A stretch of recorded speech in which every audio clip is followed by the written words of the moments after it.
Te oorwinter. Dis net een versie.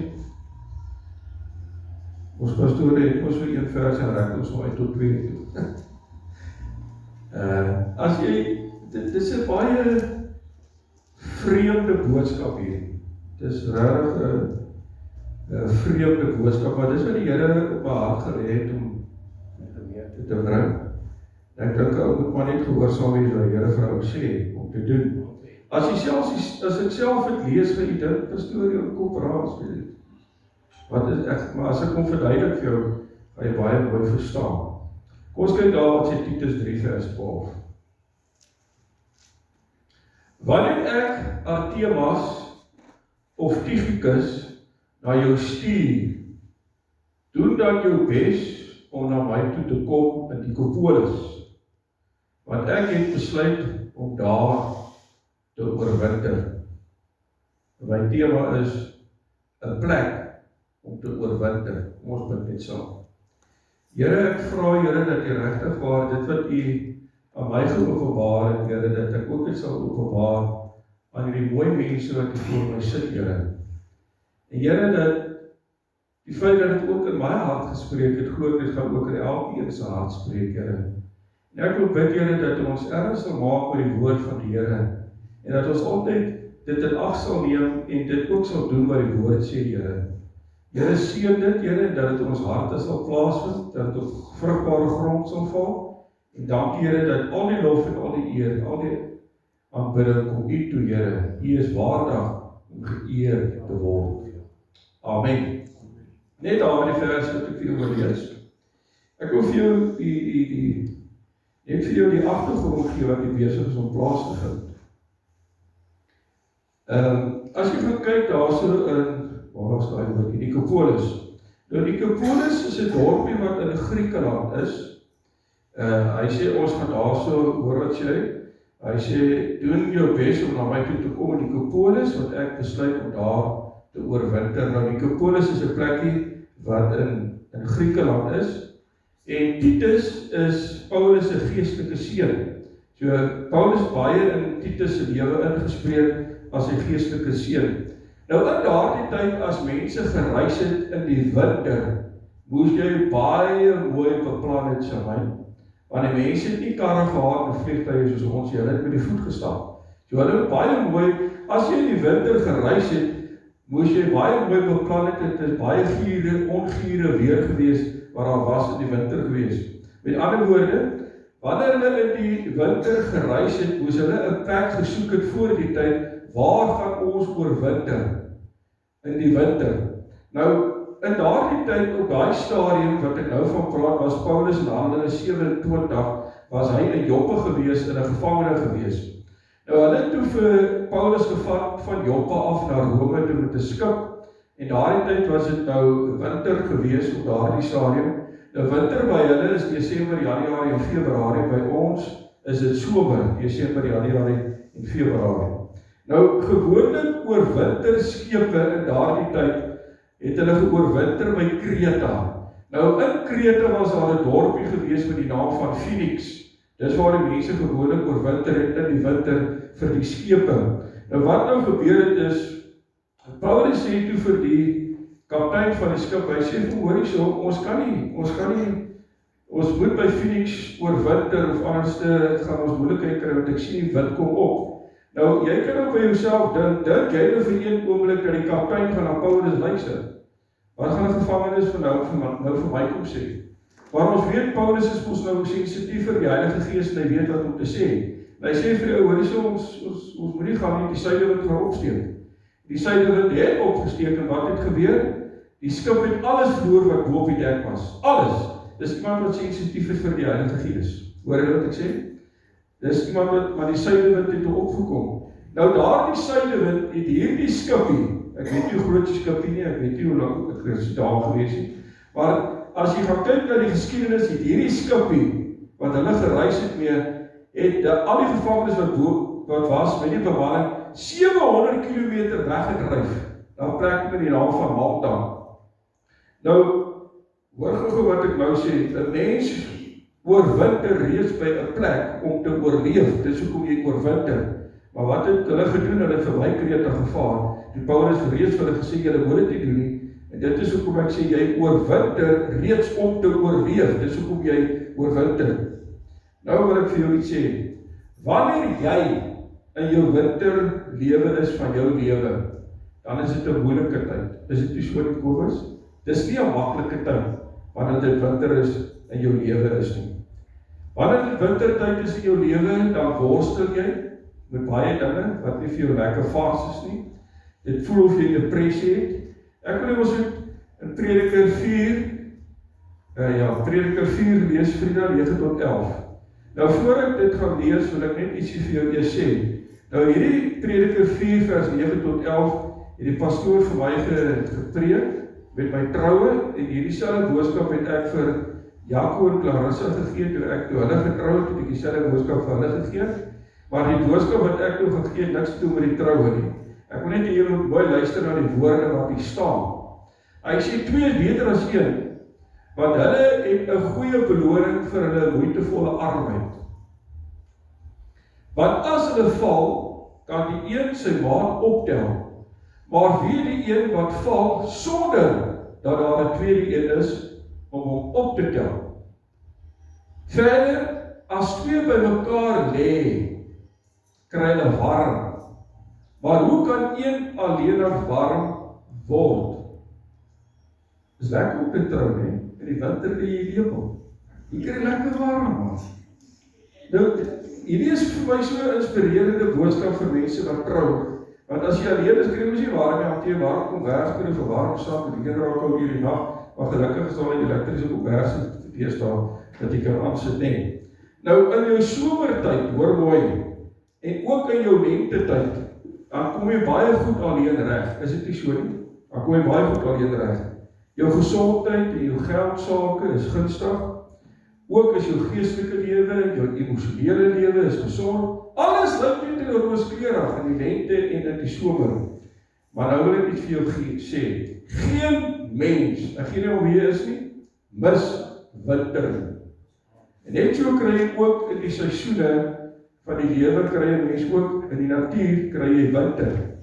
Nou in die wintertye in jou lewe is jy swak en jy is kwesbaar in jou wintertye. Jy het 'n geestelike moeder of 'n vader nodig of 'n mentor nodig in jou geestelike tye of in jou geestelike lewe. Hoor mooi, iemand by wie jy veilig kan wees. Iemand by wie jy swak kan wees. Jy kan nie almal vertrou in jou swakhede. Kom ek herhaal dit? Jy kan nie almal vertrou in jou swakhede nie. Nou party mense het nie die vermoë om dinge vir hulle self te hou. Praat ek die waarheid? Baie mense het nie die vermoë om dinge vir hulle self te hou. Jy soek 'n plek waar jy na iemand toe kan gaan, waar jy kan huil, en waar ek by hom hou, of by haar hou. Nou as jy so sterk is in die somer, en in jou lentetyd, moet nooit dink, ek het iemand nodig in my lewe, want die somer gaan verby. Hoor jy wat ek sê? Moenie wag tot die winter op sy velste toeslaan nie, en dan wonder jy watter kant toe ek moet gaan. Jy moet, voor die tyd moet jy 'n plek soek waar jy gaan oorwinter wanneer dit gebeur. Nou baie mense het al letterlik, emosioneel en geestelik omgekom in hulle wintertye. Want die wintertyd het jy onverwags oorval. Jy het nie geweet dit gaan gebeur nie, maar dit het gebeur, jou oorwintertyd. Nou, hierdie wat ek nou sê is baie kardinaal vir my belang, wat ek nou vir jou gaan sê.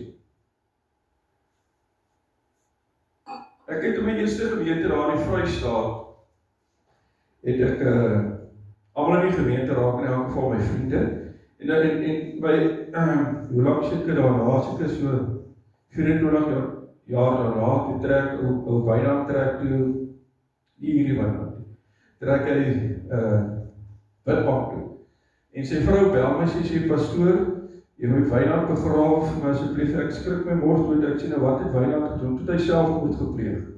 Ek moet vir jou verduidelik gehou wat baie belangrik is. As jy nie iemand het om mee te praat, jy sou Wynand nie self moet gepleeg het nie. Enige persoon, As jy iemand gehad het om mee te praat, het jy nie selfmoord gepleeg nie. My oom wat geskei is, wat daar op Pos bly, hy praat eendag met my, en hy sê vir my, weet jy wat, Wessel? Hy sê, ek sal nooit my vrou geskei, as ek net iemand gehad het, om mee te praat. Hy sê, ek het iemand gehad om my lewe om mee te praat nie. Ek wil jy moet vandag baie mooi luister vir Wessel groene vrou. As jy nie iemand het om mee te praat nie, sê ek vir jou, jy sê die moeilikheid. Hoor wat ek vir jou sê. As jy nie iemand het om mee te praat nie, ek kan welkom was ek op die streekkomitee gewees, soos hulle sal sê, ek was in Wynpienaat in die pakkie gewees, door aan die Agrieskerk en is in die Vrystaat. Maar hoor gevul wat ek vir jou sê, hulle bel my die oggend, op 'n Sondagoggend. Hulle sê, pastoor, ons wil net vir jou sê, ons pastoor, het selfmoord gepleeg reg voor die kerk, het homself vergas. Nou vra ek vir myself die vraag, as hy iemand gehad het om mee te praat, was dit nie nodig nie. Ek het gesê, maak maar die kerk toe, vandag is daar geen kerk, julle gaan die kerk hê. Maar ek bedoel, jy kan nou jou voorstel wat so chaos is daar. Die pastoor het selfmoord gepleeg. Ek wonder wat het gebeur. Hoor jy wat ek sê? Jy sal, sy vrou gaan ook wonder, hoekom het my man selfmoord gepleeg? Dinge wat jy hier binne jouself hou, wat moet uitkom, jy het nie 'n klankbord om mee te praat nie. Dit is baie gevaarlik. As jy nie 'n klankbord het nie, weet ek het eendag toe ek in Oos-London was, in die Engels gemeente, die Engelse, toe praat ek oor 'n Lone Ranger. Moenie dink om 'n Lone Ranger te wees is die pad wat jy moet stap nie. Jy het mense nodig in jou lewe, hoor. Hoor wat ek sê. Jy het mense nodig in jou lewe. Nou as ouers skei, is die kanse baie goed dat die kinders ook gaan skei, want die ouers is ons nou die voorbeeld. Is dit so? Ja. Luister gou mooi. Weet vandag se dae, as die seun net 'n bietjie onstuimig is in jou huwelik, dan wil die vrou en die man skei, hulle fight nie soos ons oupa en ouma gefight het om die huwelik te behou. Is dit nie so my? Of is ek nou nie mekaar? Dit is die waarheid. Weet as kinders vandag net 'n bietjie moeilikheid het, dan wel hulle die ouers in die wagen kry sien hulle instorting, want hulle is lekker by hulle huis nie, en dan moet die ma die pa moet bid vir die kinders. Hulle kan ook bid, maar as daar onstuimigheid is, dan bid niemand ons nie. As julle hoor wat ek sê. Nou, wat gebeur is, baie kere volg jy die voorbeeld van jou ouers. Ek wil vir jou sê, daar moet 'n bietjie guts in jou wees, as jy kind van die Here is, dan staan jy vas. Nie een van ons wat hier sit kan sê, dit gaan altyd rooskleurig in jou huwelik nie. Kom ons wees realisties. Maar jy moet werk daaraan. Niks gebeur van self in my boek en my sussie. Hoor jy wat ek sê? Kom ons gaan aan. Die primêre plek om te oorwinter, nou gaan ek jou verras. Die primêre plek om te oorwinter is in jou huwelik. Dit is waar jy moet skuil, by jou huwelik. As jou vriend of jou vriendin belangriker is, as jou huweliksmaat, wil Wessel Groeneveld vandag vir jou sê, die huweliksprobleme. Maar ek sê dit weer, as jou vriendin of jou vriend belangriker is, as jou huweliksmaat, wil ek vir jou sê, die probleme in jou huwelik. Maar nou gaan ek vir jou ietsie wat nog beter is. Jy gaan ooit, na jou vriende toe vir 'n toevlugsoord om hulp te soek nie. Maar hoekom sê ek so? Ek sê dit vir al my mense met werk huweliksberaad doen. Hoekom? Want jou vriend sal altyd jou pad vat, of jou vriendin. Jy moet iemand toe gaan wat heeltemal apaties is, heeltemal apart is. Jou vriend sal ons altyd jou parties, jou vriendin sal altyd jou parties. Jy gaan ooit na toevlugsoord toe, na jou vriende toe nie. Luister julle mooi vanmôre. Baie belangrik wat ek nou sê. Die mense wat jy die liefste het, die gaan na hulle toe. Wie is hulle? Jou gesin. Want hulle is die mense wat vir jou omgee. Is dit nie so nie? Is jou huis 'n plek waar jy kan oorwinter? Goeie vraag. Is jou huis 'n plek wat jy kan oorwinter? Nou ek het hierdie navorsing gedoen, hulle sê, hulle het navorsing gaan doen oor die 50 grootste kerke in die wêreld, se pastore. En hulle vra vir die pastore, al die 50 pastore, wat die grootste kerk het in die wêreld, almal van hulle sê dieselfde woorde. Hulle sê ons het 'n mentor, iemand wat geestelik op my lewe kan inspreek, 1 keer 'n week. Hoor dit die verskil? Hoekom is die kerk so groot? Want jy het iemand wat vir hom bid. Mense om 'n voorbidder te hê, of iemand te hê vir jou om te bid vir jou, is baie belangrik. Weet, dis hoekom ek sê, maar nooit dink ek het iemand nodig, ja, ek is hier op my eie ashoopie, op jou eie eiland. Nee, hoor wat ek vir jou sê, jy moet iemand hê wat vir jou bid gedurig. En dis hoekom daai ouens wat die 50 grootste kerk in die wêreld het 'n mentor om geestelik in sy lewe in te spreek. Wanneer hy met die ander pastoor praat, of wie ook al sy mentor is 'n man wat 'n geestelike generaal met die Here al is. Dis 'n man wat al by 'n pad met God gestap het, hy ken van. Hy ken al die rooi ligte, al die groen ligte. Doen dit en as jy sien wat God doen dit, maak so doen dit. Hoor wat ek sê, iemand by wie jy kan huil, waar jou swak kan wees. Hoor gou hierso. Dit is riskant om hulp te gaan soek by die teenoorgestelde geslag buitekant jou huwelik. Baie gevaarlik. Omdat jy kwesbaar is, hoor mooi, kan dit die begin wees van 'n onbehoorlike verhouding. En 'n emosionele verhouding lei tot 'n seksuele verhouding. Hoor wat ek sê, 'n emosionele verhouding lei na 'n seksuele verhouding. Hierdie hou ek daarvan om te sê, die man in die huwelik moet die pastoor se vrou wees binne in die huwelik. Jy praat met jou man. Hoor wat ek sê. Jy praat met jou man. Wees getrou aan jou huweliksmaat in tye van siekte, in tye van gesondheid, teëspoed, voorspoed, wees getrou teenoor jou huweliksmaat.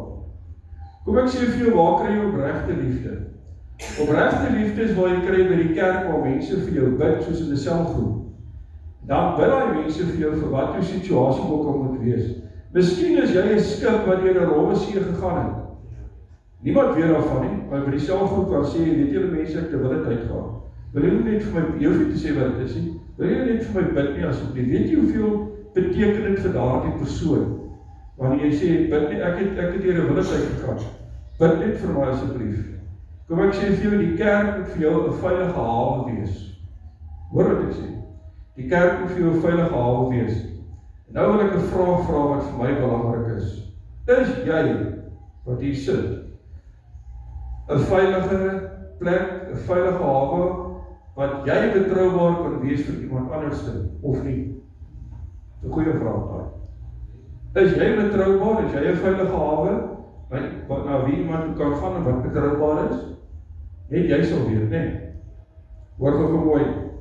'n ouerhuis is 'n plek waar veronderstel is, nee, om veilig te wees. Veronderstel om veilig te wees. Nou het ek 'n vraag wat ek vra. Sal jou kinders, as hulle eie huis uitgaan, sal hulle na jou toe kom wanneer hulle emosionele bystand soek of nie?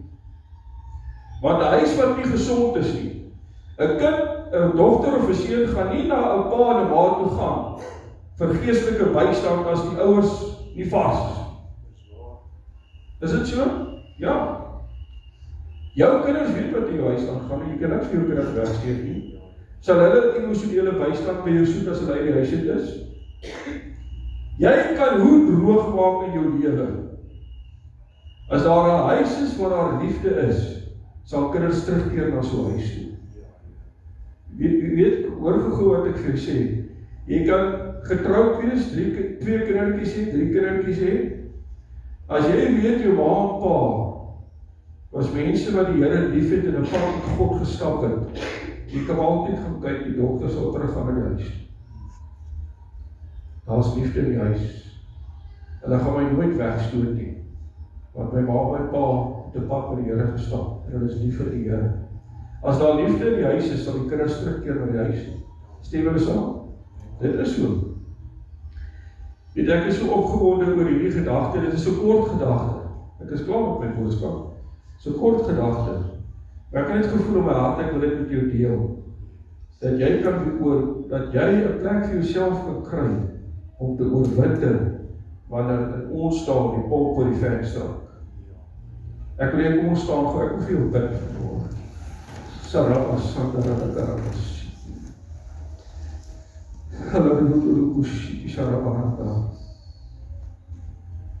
Jy het 'n ware broer en suster Het jy 'n ware broer en suster by wie jy kan oorwinter?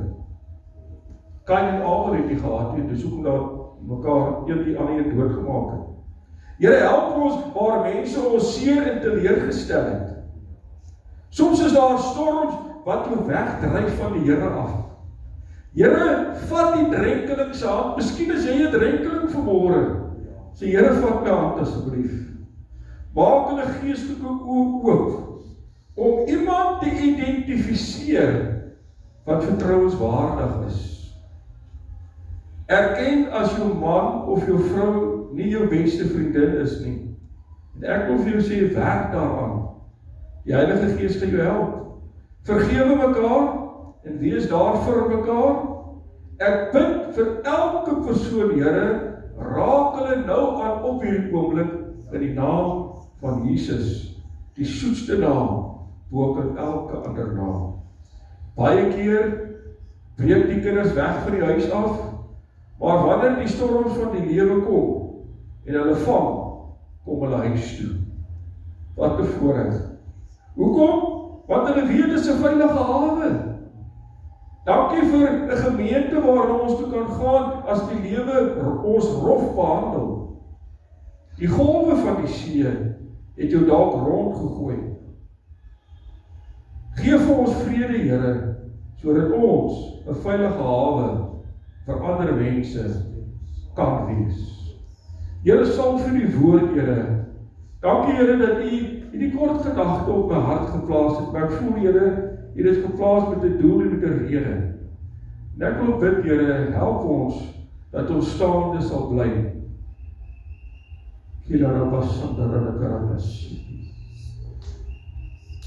Kom ons sing daai lied. Hou my trou